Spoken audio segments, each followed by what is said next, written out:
স্মৃতির চিলেকোঠা গল্পবাজদের আড্ডাখানাতে আজকের গল্প গোপালের পায়ে ফোঁড়া।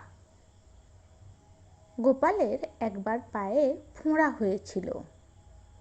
সেই জন্য গোপাল খুঁড়িয়ে খুঁড়িয়ে রাজসভায় ঢুকতেই মহারাজ বললেন, গোপাল, কখন যে তুমি পরের বাগানে ঢুকে চুরি করতে গিয়ে ঠ্যাং ভাঙলে আমি মোটেই টের পেলুম না।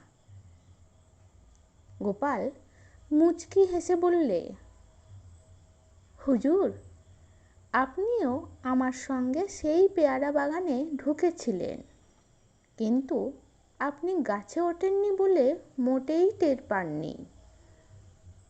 আপনি তখন তলায় পেয়ারা গুনছিলেন। আপনি অগুন্তি পেয়ারা দেখে মুশগুল ছিলেন গোনায়। এই জন্য আমি যে পড়ে গিয়ে ঠ্যাং ভাঙলুম তা দেখতে পাননি। আপনি টের পেলেন আজ। হুঁশ থাকলে তো দেখবেন। কেমন লাগলো আজকের গল্পটা?